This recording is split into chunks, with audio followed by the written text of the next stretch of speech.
यूं ही नहीं ताज ताज बन जाता है। शिल्पकारों का हुनर और चुनिंदा संगमरमर ताज को नायाब बनाते हैं। कुछ ऐसे ही चुनिंदा जगहों से बस खास ही चुनकर लाता हूँ। कतरे कतरे को मैं हीरे सा परखता हूँ। यूं ही नहीं मैं रजनीगंधा बन जाता हूँ। और आज हमारे साथ बहुत ही मशहूर सिंगर हैं अभिजीत जी, अभिजीत भट्टाचार्य।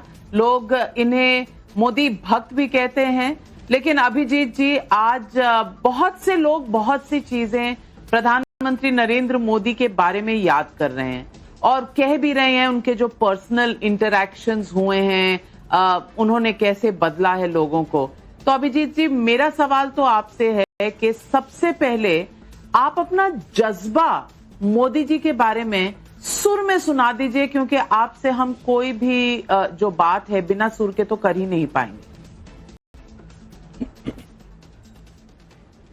अच्छा, ये अच्छी बात है। मैं बात नहीं रख सकता, सिर्फ सुर से ही निकालूंगा। Oh my God. अच्छा ठीक है, कभी भी कोई एक कैरेक्टर पहले तो कहते हैं ना, आगाज करना चाहिए। हीरो है, कोई हीरोइन है, लेकिन जी तो वही कर रहा हूं कि मैं मोदी जी को अपने गाने से सबकी तरफ से कहना चाहूंगा, आज उनका बर्थडे है। तुम आए तो हवाओं में एक नशा है मोदी जी, तुम आए तो फिजाओं में रंग सा है, ये रंग सारे हैं बस तुम्हारे। और क्या चाहिए हमें, और क्या, और क्या, और क्या, और क्या चाहिए देश को। आप अकेले ही काफी हैं। मैं तो चाहूंगा कि मोदी जी सब हमेशा रहें। ये डायलॉग नहीं बोलूंगा कि मेरी उम्र आपको लग जाए, आपकी उम्र 100 साल की हो, नहीं। आप जैसा एक महान देशभक्त, महान महापुरुष, महानायक शायद देश में पहली बार आया है। और आपने मुझे कहा कि मुझे मोदी भक्त कहते नहीं, मैं मोदी जी का अंध भक्त हूं, अंध भक्त। उनकी हर अच्छाई तो मुझे ज्यादा अच्छा लगता है। वो अगर कोई गलत भी करते तो मुझे वो भी मंजूर है, क्योंकि उनका हर चीज मुझे मंजूर है। उन्होंने नोटबंदी की, मैंने लाखों गंवाए, लेकिन मुझे यही पसंद है, पूरे देश की पसंद है। आप बहुत बहुत दिल से आपने उनकी तारीफ की। लेकिन अभिजीत जी, आप कभी उनसे मिले हो, उनसे बातचीत की हो, कोई ऐसा वाकया जो आपको याद हो कि ये इंसान किस तरह का है, इसकी सोचने की शक्ति क्या है, और उससे कुछ मतलब वो जो 5 मिनट की वो जो आपका उनके साथ एक्सचेंज हुआ हो, उसमें कुछ आपको दुनिया को देखने का तरीका बदला हो, ऐसा कोई वाकया बताइए ना। पता नहीं, अगर मैं कहूं किसको अच्छा लगेगा किसको बुरा लगेगा पता नहीं। तब देश के उप प्रधानमंत्री आडवाणी साहब थे, और मेरा आडवाणी साहब के घर अक्सर मतलब साल में 2-3 साल बाद, और ऑलमोस्ट एक दिन का हम दोनों का बर्थडे आता है, आडवाणी साहब का और मेरा। एक दिन पहले मुझे हमेशा विश करते हैं रात को।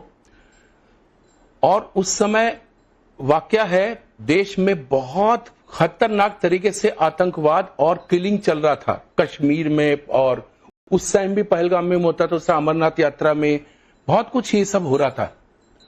और मैं आडवाणी साहब को, मैं और जगजीत सिंह साहब दोनों ने मिलके मुहिम चलाया था, पाकिस्तानियों को हटाओ। हम वो समझौता एक्सप्रेस और अमन की आशा से दूर निकलना चाहते थे।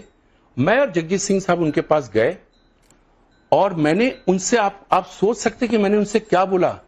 मैंने कहा, आडवाणी साहब, मुझे एक बार मोदी साहब हमारे गुजरात के सीएम थे। मैंने कहा मुझे उनसे बात करवा दीजिएगा। उन्होंने अपने सेक्रेटरी को बोला कि अभिजीत से मोदी जी की बात करवा देना। By the time I reach Delhi, next day उनके ऑफिस से फोन आया कि मुख्यमंत्री जी, माननीय मुख्यमंत्री जी आपसे बात करेंगे 5:00 पे। और मुझे अभी भी याद है कि मैं गाड़ी रोक के खड़ा हो गया कहीं पे और उनका फोन आया, नमस्कार अभिजीत जी। और मुझे आज पता नहीं, उनको लोग कहते हैं कि he has got elephant memory, शायद ऐसा कहते हैं, पता नहीं उनको याद होगा कि नहीं, लेकिन मोदी जी को मैं याद दिलाना चाहूंगा कि उन्होंने मुझे फोन किया था, बोला आपका हम पढ़ते हैं, आपके मुद्दे जो है पेपर में आते रहते कि आप ये जो पाकिस्तान के खिलाफ आप आवाज उठा रहे हो। तो मैंने कहा मैं पाकिस्तान के खिलाफ आवाज नहीं उठा रहा हूं, मैं सिर्फ दुश्मन के खिलाफ आवाज उठा रहा हूं।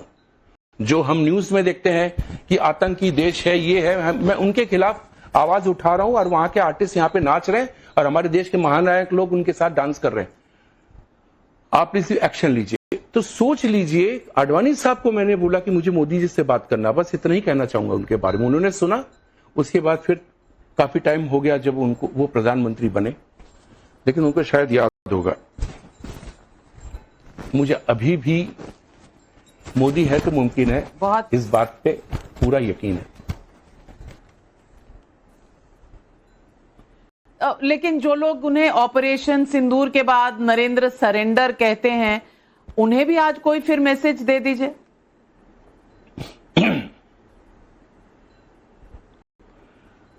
उनका जेड सिक्योरिटी हटा लीजिए एक बार,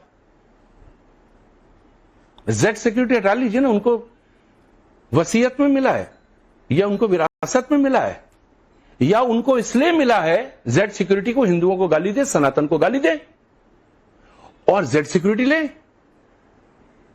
सनातन को गाली दोगे, एक अपने साउथ तमिलनाडु के सीएम का बेटा, उसको भी आपने जेड सिक्योरिटी दिया, वो हमारे सनातनों को गाली देगा और आप उनको और कोई गाली देगा तो हम बुलडोजर चलाते हैं।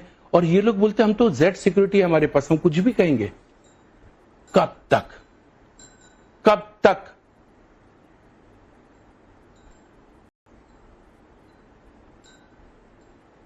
बड़ी बात कह रहे हैं आप, बड़ी बात कह रहे हैं। इशारा और मैसेज दोनों बहुत ही साफ है और आपकी जैसे दृष्टि साफ है।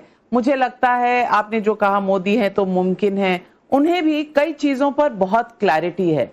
तो इस क्लैरिटी पर भी जाने से पहले एक अगर आप गीत उनके नाम एक आज डेडिकेट कर दें तो शायद दर्शक आज बहुत खुश हो जाएंगे। अभी करता हूं। मैं आज मोदी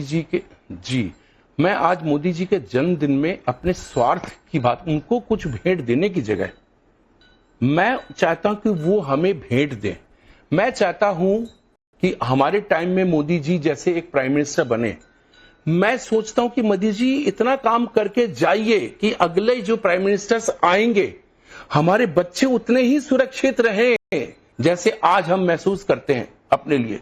हमारे बच्चे, उसके बाद कौन आएगा, कौन इस तरह के लोग आएंगे जो सनातनों को गाली देंगे, हमारे दुश्मन देशों के साथ मीटिंग करेंगे, उनकी जो लाइनर है वो हमारे देश में करेंगे। तो मैं चाहता हूं कि मोदी, ये जो रियल बता रहा हूं कि हमारी उम्र आपको लग जाए, हम चाहते नहीं कि मोदी जी आप जाओ, मोदी जी आपका बर्थडे हम देखना चाहते हैं कि हमारे बच्चे, हमारे नाती पोते और इतना काम करके जाएंगे वो